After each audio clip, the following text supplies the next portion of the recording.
Bien, iba diciendo, las moléculas se agrupan de manera tal que forman unas moléculas, unas sustancias bastante simples. Son casi todas las sustancias que hemos estado viendo en química. Aquel que es sulfato de amonio, fluoruro de calcio, todas esas son moléculas que se pueden formar de una manera simple o sencilla. Pero cuando esas moléculas empiezan a ser muy complejas, es decir, empiezan a tener estructuras un poquito más complicadas, por lo general son estructuras covalentes. De hecho, en la mayoría de los seres vivos, las moléculas que lo forman son moléculas covalentes. Existen iónicas, pero en la estructura propiamente dicha de un ser vivo, la mayoría son estructuras covalentes. Entonces, cuando estas se organizan en determinado momento, se organizaron de tal manera que cada una tomó una especialidad y al tomar esas especialidades se juntaron y formaron células. Y entonces el nivel de organización más bajo o más sencillo o el fundamental es la célula. Cuando las células se agrupan, pueden optar por dos situaciones. Una, formar sistemas de órganos.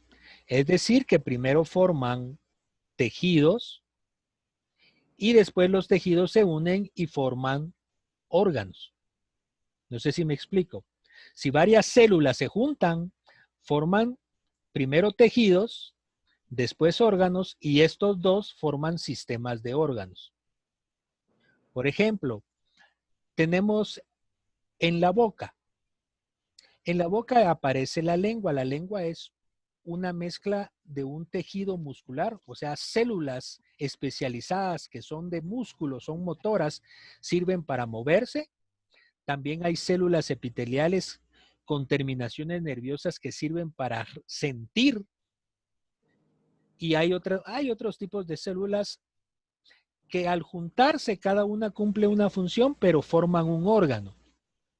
Cada unión o conjunto de células forman tejidos y cada tejido logra formar órganos y esos órganos ya forman sistemas de órganos.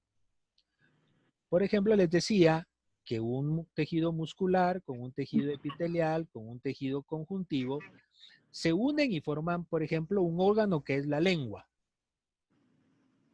Otros diferentes vienen, se juntan y forman, por ejemplo, lo que son los dientes, o las encías, o qué sé yo, o el paladar, o el olfato.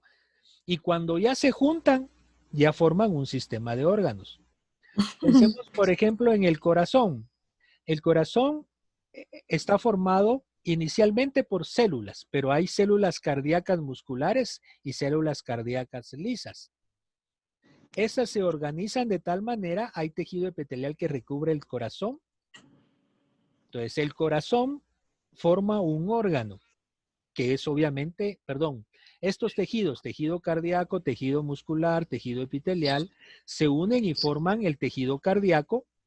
Este tejido cardíaco se junta con otros tejidos y forma el corazón, y el corazón ya es un órgano. Si a eso le sumamos las venas y las arterias, que también son órganos, ya forman sistemas de órganos.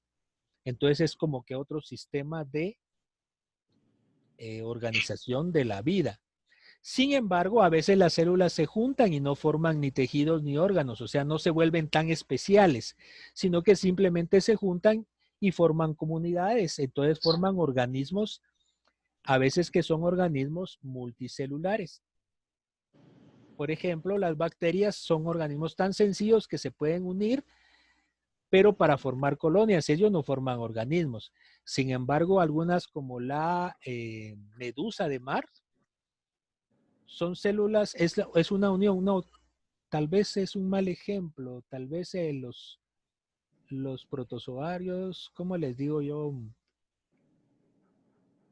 No, la medusa creo que está bien, es un conjunto de varias células que se unen y forman organismos multicelulares, pero la medusa no tiene órganos propiamente así bien formados como los órganos de los seres superiores, ¿verdad?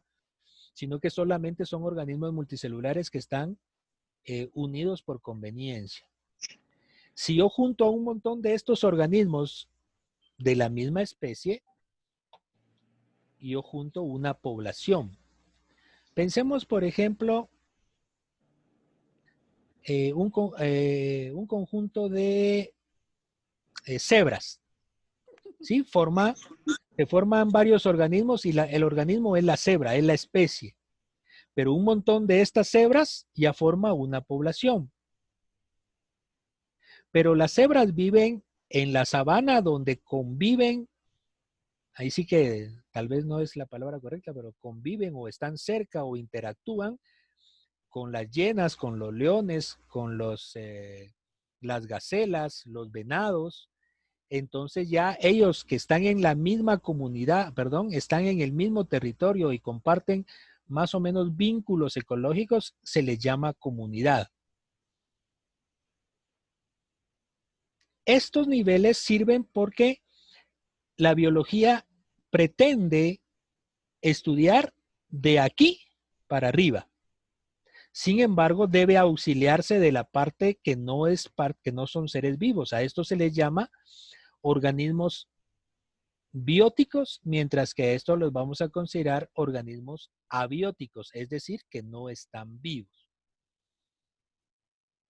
Basados en este nivel de organización, vienen nosotros y al observar la naturaleza, la ciencia es la que se ocupa de observar la naturaleza conociendo estos niveles de organización. Pero la ciencia debe estudiar esa naturaleza basada en observaciones. Cuando digo observaciones no me refiero solo a la vista, sino que observaciones es usando todos sus sentidos, pero basándose en principios fundamentales que le permiten a la naturaleza ser objetiva, es decir, lograr llegar a estudios que demuestren la verdad, la realidad. No solo la verdad de una persona objetiva, sino que la realidad de la naturaleza. Y para eso se basa en los tres principios fundamentales que son causalidad natural, uniformidad y percepción común. Vamos a ver, recordando, Sebastián, recordame qué era causalidad natural. Deme un segundo. Es lo que leímos la semana pasada. Sí, yo sé. A ver, qué pilas, si sabe. Obvio. Es el principio que marca que todos los hechos provienen de causas naturales. O sea que si es de ciencia y yo les digo, miren, ese lápiz que está flotando ahí, estoy inventando ahorita, ese es porque un espíritu del más allá lo levantó. ¿Eso será una definición científica? No, ¿Por qué? porque no existen los fantasmas. Porque no está usando, porque solo lo está diciendo, pero no lo está comprobando bajo ningún método científico parecido. Sí. Porque hasta este momento eso no puede estar funcionando por una causa natural. Pues esa no es una explicación que me diga que la causa es natural. ¿Ya? Más o menos lo que dijo Rafa. O sea, si yo miro que un lápiz empieza a levantar, así empieza a flotar, yo puedo deducir, viene uno y deduce, mire, es porque hay un ventilador abajo y eso lo está soplando y haciendo que levite, o sea, que se levante. Otro viene y me dice, no, es que tapan amarrado unos hilos y alguien lo está levantando. Y otro me dice, no, son los espíritus. Entonces, ¿cuál de las tres no es científica? Obviamente la de los espíritus, porque hasta ahora no se ha comprobado científicamente que los espíritus sean naturales o sea una causa natural. Por lo tanto, la causalidad natural siempre va a buscar, significa que la ciencia siempre se va a ir a explicar los fenómenos por causas que sean realmente naturales, causas que puedan ser observables, es decir, ya sea por la vista, olfato, oído, gusto o tacto. O sea que las podamos percibir. A ver, Dayana, ¿te acordás qué significaba uniformidad? Ahorita le digo, profe.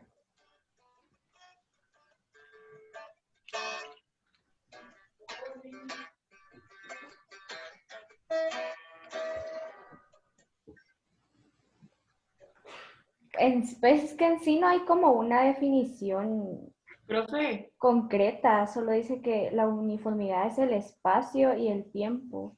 Ah, no, en el espacio y el tiempo resulta especialmente indispensable la biología, ya que muchos sucesos pasan ahí y sale el creacionismo y todo eso. Pero en sí no sale como una definición O concreta. sea, si lo miras en el contexto, sí se entiende el principio, porque lo que me está diciendo esto es cómo es que la ciencia investiga las cosas. Una, tiene que tener siempre presente que las explicaciones que da son resultado de la causalidad natural, o sea, de causas naturales. Que los fenómenos que se dedique a investigar tienen que poder reproducirse siempre, ya sea en el espacio y en el tiempo. Por ejemplo, si yo agarro un vaso de agua, ¿sí? Y le echo hielo, este vaso de agua se va a enfriar. Y esto tiene que ser cierto tanto hace 100 años como hoy. Eso es uniformidad en el tiempo. O sea que eso va a pasar. No importa cuántos años pasen, eso siempre va a pasar si las condiciones son exactamente las mismas. Si allá en el siglo XX yo agarraba un pedazo de hielo y se lo echaba a un vaso de agua, el vaso de agua se enfriaba.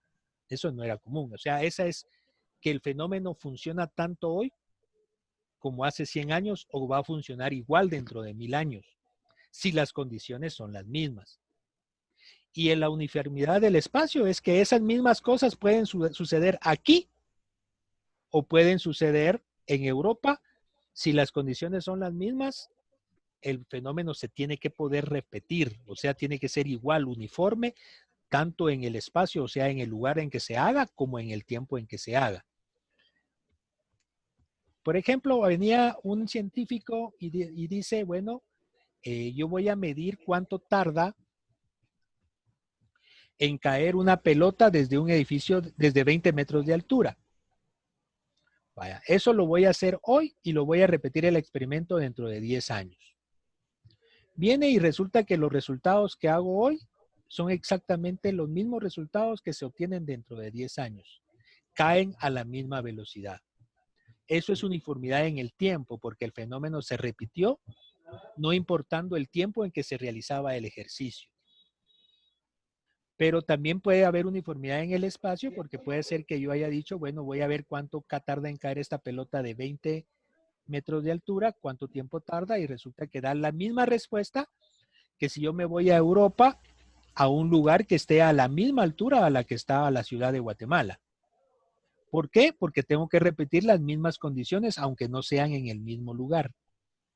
¿Me expliqué al respecto? ¿Cómo es? ¿Qué significa ese principio? Sí. Seguro, se está bien claro, porque después este se puede volver confuso si no lo entendimos a la primera.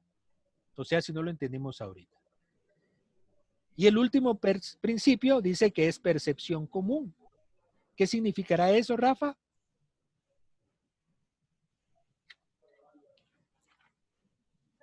¿Qué entendés por percepción común? A ver, se- como, a ver, lógica básica de uno. Lógica básica de uno. es A como ver, todos los humanos perciben una misma cosa, un suceso natural. Lo miramos de la misma manera. La respuesta es esa. Se supone que la ciencia debe creer, o sea, va a estudiar a la naturaleza bajo el principio de que todos los humanos vamos a percibir los fenómenos de la misma manera. Y alguien me va a decir, pero no todos lo vemos las cosas igual. Por ejemplo, pensemos en las personas daltónicas. Las personas daltónicas son las que miran el color rojo o lo miran azul, creo yo, o verde, no sé qué color le cambian, el amarillo, o sea, miran los colores de diferente forma. Entonces ellos tienen la percepción común. Entonces, ¿cómo podemos llegar a esa conclusión? Por la mayoría. O sea, la percepción común es que todos perciben los fenómenos de la igual manera. Es principalmente esta la razón por la cual no se cree en los espantos y en los fantasmas, porque no todos los pueden percibir. Hay algunos, Y ustedes, algunos, yo estoy seguro que algunos de ustedes sí creen en fantasmas, en espectros, en monstruos, porque tal vez han percibido alguno. Pero esa no es una percepción común a todos los seres humanos. Si usted se mete en una casa que dicen que es embrujada, puede ser que alguien por los nervios perciba sonidos, perciba bulla, mientras que otra persona que está a la par de él no oye absolutamente nada. Entonces, si no lo perciben todos de la misma manera, la ciencia no lo puede tomar precisamente como ciencia, porque ella debe arrancar del principio de que todos vamos a percibir los fenómenos de la misma manera. Si yo agarro un poco de azúcar y la pruebo, resulta que yo voy a sentir el sabor dulce, va a ser el mismo sabor que van a sentir las personas que lo prueben. Habrá alguna excepción, pero cuando se investiga más resulta que tiene un error, es diferente el órgano o cambió algo en él, cambiaron las condiciones donde por eso la percepción no es la misma que todos. Bajo estos principios, la naturaleza es estudiada, pero vino un señor, René Descartes, me parece que fue de los primeritos, habían otros que ya lo habían estudiado, pero dijo, bueno, entonces si yo quiero observar la naturaleza para siempre pensando que las causas que originan los fenómenos son naturales, que estos van a suceder en cualquier lugar y en cualquier época, y que todo lo vamos a percibir esos fenómenos por igual, yo debo estudiar la naturaleza, pero voy a hacer un método específico para ello. Eso le llamaron el método científico. El método científico es una serie de pasos que ayudan a los científicos, a los que se consideren científicos, a seguir un orden para establecer o descubrir nuevos fenómenos. Yo a veces oía en los alumnos de básicos que decían, a la gran, por culpa de este Pitágoras, yo tengo que estar estudiando el teorema de Pitágoras, por ejemplo. Pero no es así. El científico no intentó buscarle problemas a ustedes. El científico intentaba encontrar soluciones para problemas de la vida real. Ustedes me dicen, ¿para qué me ponen? Mire, ¿sabes ese dichoso Gauss o Franklin que trabajaron con electricidad o Edison o Tesla y todos ellos solo nos causaron problemas? No, ellos nos solucionaron un montón de problemas. Por eso es que tenemos electricidad, por eso tenemos los dispositivos en casa, todas esas cosas que nos facilitan la vida. Y eso lo hicieron siguiendo un método sencillo, se llama método científico. El método científico es un método que inventaron, sí es inventado, para seguir una serie de pasos que me ayuden a descubrir un fenómeno. Vamos en el orden, estos sí no pueden ir en desorden. Hay métodos científicos que se hacen más cortos o más largos, pero todos tienen más o menos los mismos pasos. Dara, ¿me podrías ayudar con los pasos del método científico? Anda diciéndomelos.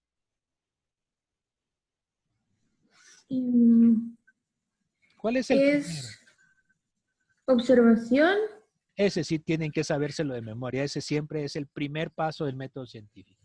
Pero esa observación no es solo con la vista, es con todos nuestros tactos e incluso un sexto elemento, nuestra intuición, nuestra capacidad de análisis. ¿Cuál es el siguiente?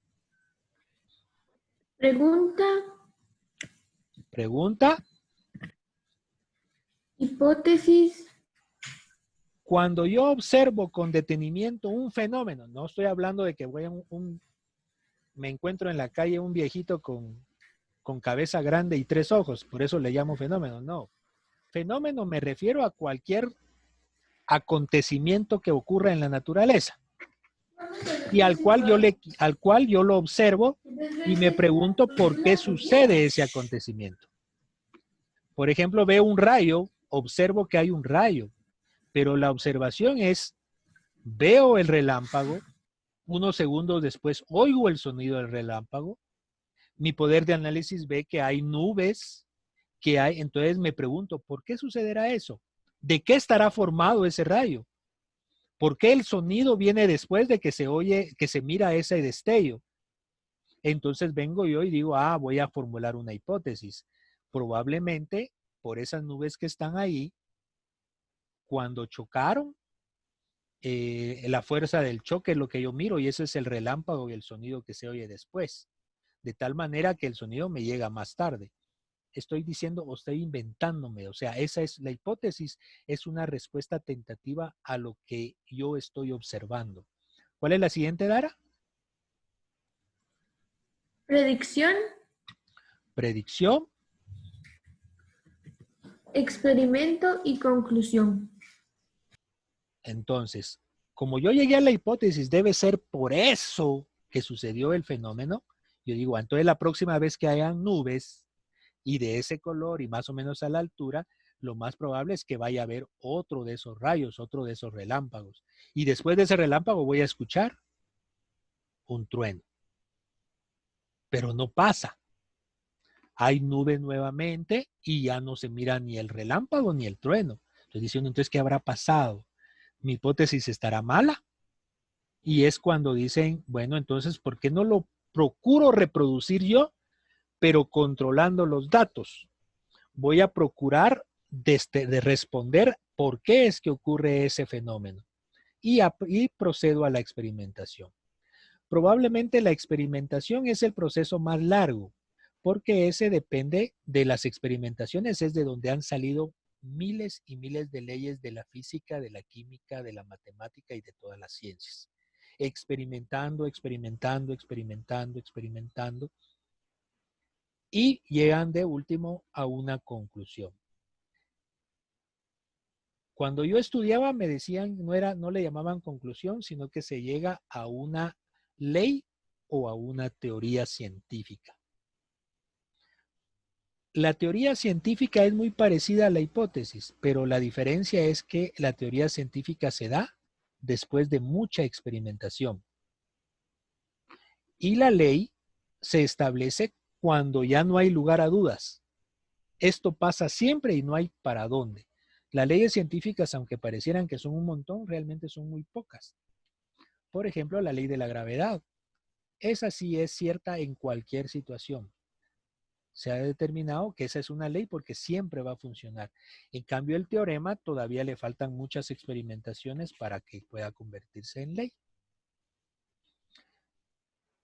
Entonces, la ciencia... que sean ley son teoremas. La mayoría son teoremas, pero cuando le llaman ley, ahí sí es ley, ese es irrefutable. El teorema todavía es posible modificarlo. ¿Sí? Por ejemplo, el teorema de Pitágoras significa que todavía es refutable, todavía puede llegar a ser cuestionado porque en algunos casos no funciona. Por ejemplo, si yo quiero calcular el teorema de Pitágoras en la superficie de la Tierra, el resultado no va a ser el mismo. O sea, el cuadrado, perdón, o sea que el cuadrado de la hipotenusa no es igual a la suma de los cuadrados de sus catetos. ¿Por qué? Porque la Tierra es curva. Y entonces ahí ya el fenómeno cambió. Entonces el teorema de Pitágoras todavía se puede perfeccionar. Todavía sigue siendo teorema. No es la ley de Pitágoras, sino que es el teorema de Pitágoras aún. Cuando no haya lugar a ninguna duda, ahí sí. ¿Por qué no se puede resolver? Porque todavía están pensando en la física de que si el universo es curvo o el universo es plano. Estoy hablando del universo, no de la Tierra. ¿Sí? Okay, si el universo es curvo, significa que el espacio se curva por el tiempo. Y esas son las leyes que sacó Einstein, pues. Son las nuevas reformas, son lo notable, lo importante de las leyes, perdón, de los teoremas que estableció Einstein, perdón. Gracias. Bueno, ¿hasta aquí alguna pregunta? No. Esto es lo que trabajamos el primer día, ya lo hicieron ustedes y lo hicimos ahorita acá, que era en relación al capítulo 1. Pero vamos a avanzar un poquito más y ustedes me van a ayudar para eso. Aquí yo voy a preguntar, estamos trabajando en la página 10 para los que tengan ahí, tienen su libro a mano, yo voy a ir a preguntar. Vamos a ver. Biología. ¿Qué es lo que estudia la biología?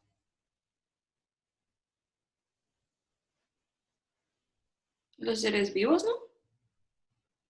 La Está traducción. fácil la cosa, ¿no?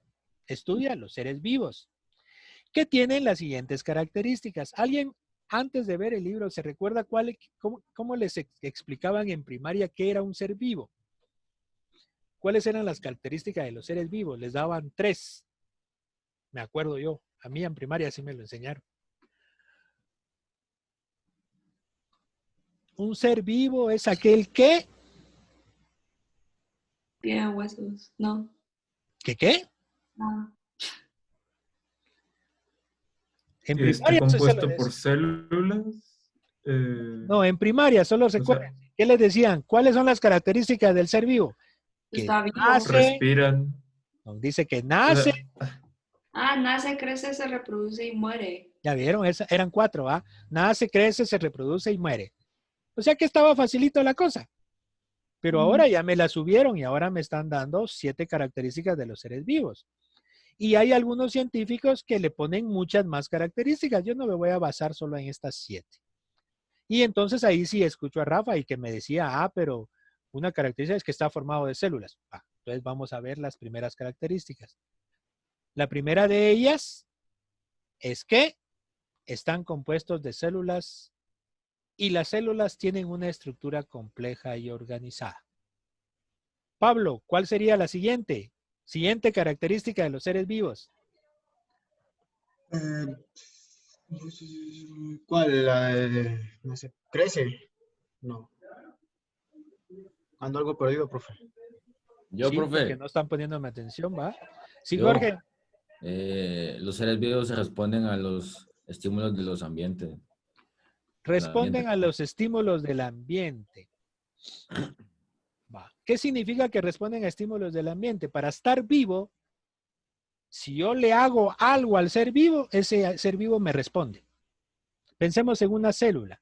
Vengo a la célula y empiezo a calentar el agua en que está flotando. ¿Qué va a hacer la célula? Pues va a moverse, en su interior va a empezar a generar algunos iones para poder enfriarse, qué sé yo.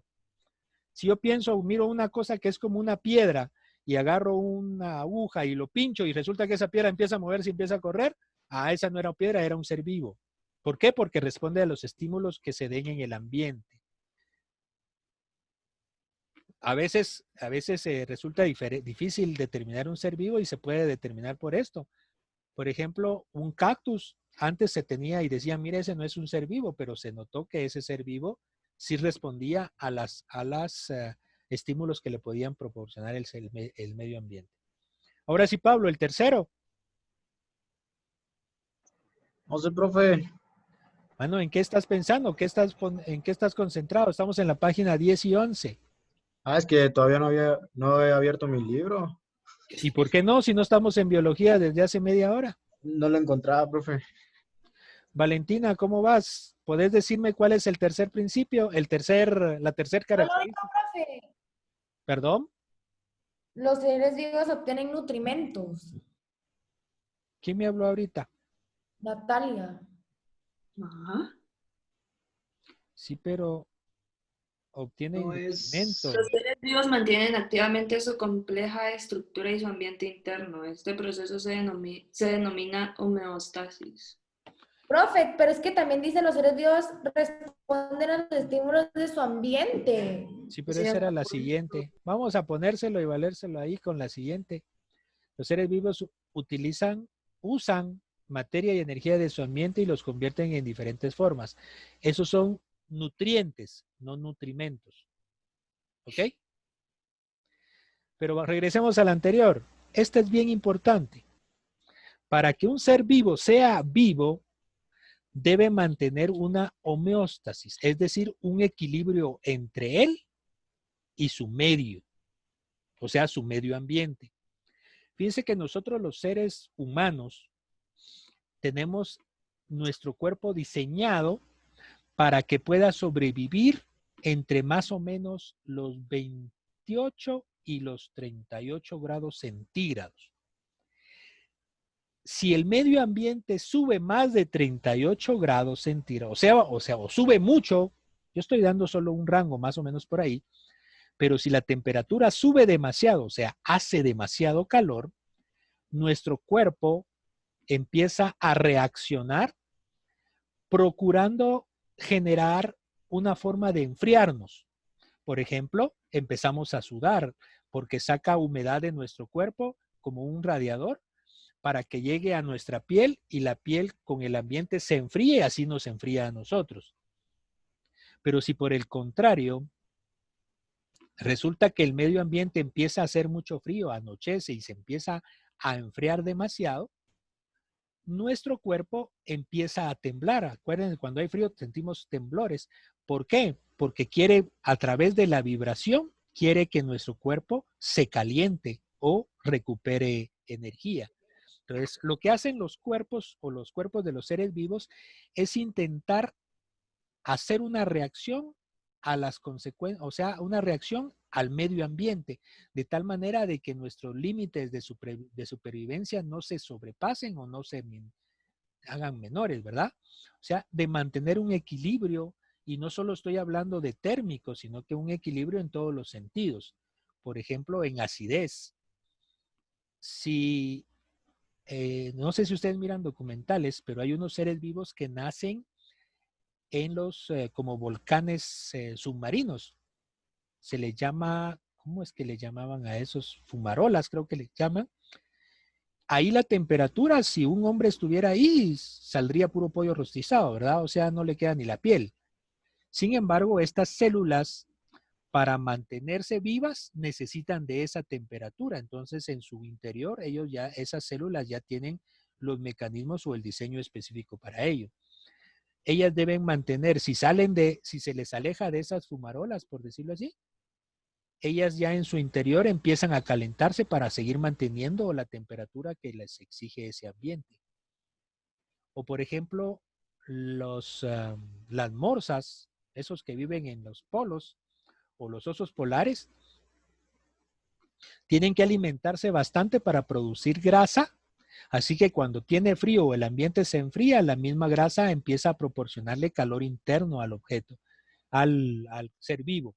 ¿Por qué? Porque los seres vivos deben mantener un equilibrio con el medio ambiente para mantener sus condiciones de vida.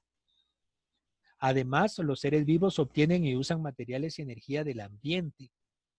Eso los convierte en diferentes formas. Por ejemplo, los bebés nacen y deben alimentarse, si no, no crecerían. Eso implica que los seres vivos deben obtener esos materiales del exterior. En el caso de los bebés, pues de la leche materna. Una vez que crecemos, nosotros debemos obtener los nutrientes, es decir, proteínas, grasas, energía, todo lo tenemos que obtener del medio ambiente. Son los carbohidratos, la energía. La tenemos que obtener del medio ambiente para poder subsistir.